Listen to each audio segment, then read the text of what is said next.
The commissioner of baseball, I'm going to take 35% off of my salary until we get through this pandemic, until we understand what's going to be with revenue and with sports when fans are coming back.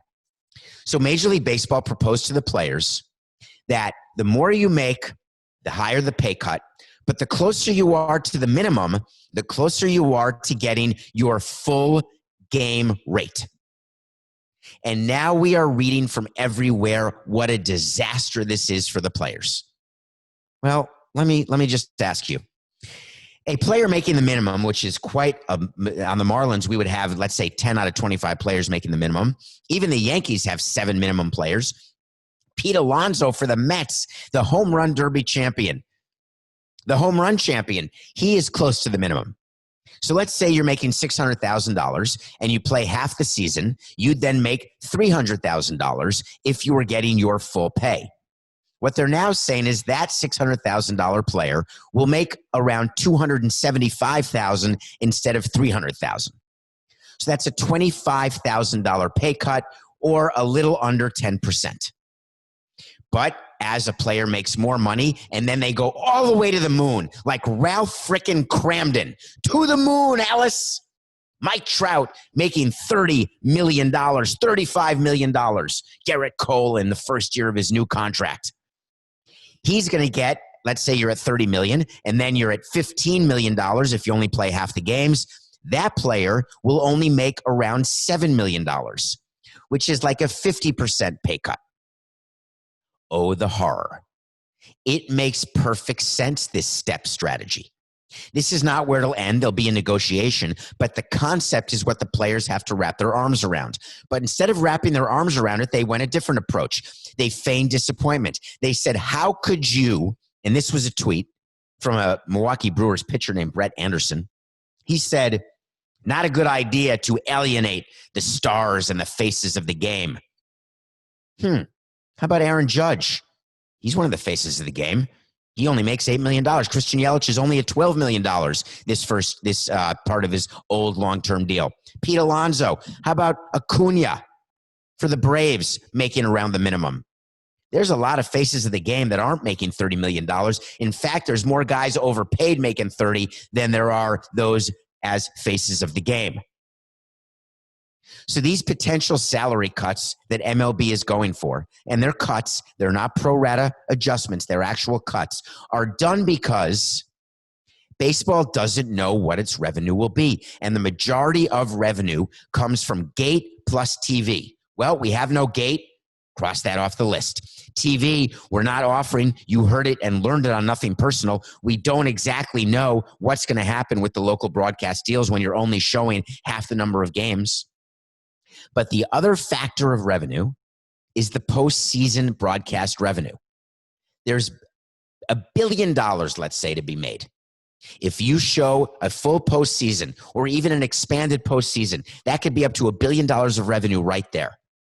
But what happens if we start as that's the $7th. Coco whispered in my ear, I've lost $6 to him already, and he just started keeping track last week. If they start the season July, August, I predicted August. I still think that's going to be the case, but just say it's July 4th. And all of a sudden, a second wave comes, which many people are predicting, a second wave of COVID-19. And all of a sudden, boom, the season has to be stopped prior to there being a postseason. And there is no postseason in 2020. It's not ideal. It's not what I'm rooting for. I don't think it will come to that. But the job of the owners and the negotiating team for the owners, which are the people in the commissioner's office, is to plan for every possible eventuality. And one of the possible eventualities is no postseason. So how do you deal with it? You say to the players, this is your baseline comp. These are the pay cuts you will take. But if we have a postseason that is full, then everybody gets $200 million. Not every single person will give $200 million to the players. And you can divide that up, and that will go toward increasing the salary of every player, not just those players who were in the postseason. You see, in normal years, players get what's called the postseason share, which is when you add up the gate revenue, the broadcast revenue, you put it into a pot, you stir it, you split it with the umpires, you split it with the league, you split it with the union, and then there's an amount given to players called the player share. There are years like 2000, back in 2003, the player share, every single Marlins player got about $300,000 for winning for being in the World Series. It's not dependent upon winning. It's actually dependent on the number of games that are played, actually. So the longer the series goes, listen, here's a little nugget that no one talks about. Players do not like 4-game sweeps. They'll say they do because they get to rest if they win, and if they're losing, they're upset, and they're gone, and they're home, and they're ready for their off season. But the longer the game goes, meaning the longer the series goes, the more money goes into that pot, the more the playoff share is, the more every team gets in the playoffs.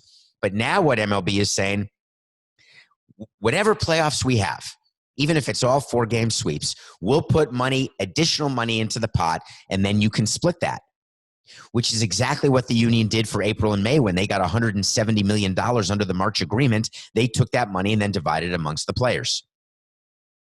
It makes sense. That's what a lawyer is supposed to do. And by the way, there's lawyers everywhere in the union. There's lawyers everywhere in the commissioner's office. They are here to protect against problems, situations that no one sees coming. But anyone could see a second wave as a possibility. Anybody. So before the players start complaining about all this, they should be asking themselves, will they be able to do better? And then how do you do better? So the union thought to itself, one way we can do better is trying to have a PR strategy where we can try to elicit some sympathy from the masses, from the fans. I got a news flash, Tony Clark. NGTH. Nothing personal with David Samson. Not going to happen. There is no scenario under which you will be able to get a preponderance of the people to actually come out on your side when there are people making 30 million and now they'll make 10 million, when there's about 30 to 35, or maybe we're closer to 40 million people unemployed, making zero or furloughed, or the owners have had to furlough employees, or the minor league players who are not getting paid. Like the Oakland A's announcing that they will no longer pay their minor league players even the $400 per week, or the Marlins saying today that no, we will pay our minor league players the $400 per week through August. Teams are treating it differently, but it's hard to get a sympathetic ear when you're talking about the number of millions. Now, I get it. Players have higher expenses. They have more responsibilities. They had an expectation for a certain amount of money, just like you do. When you make $60,000, you expect to have that $60,000 pre-tax in order to pay your liabilities, to pay your rent, to pay your mortgage, to pay for your food, your electricity, your phone. More money, more problems.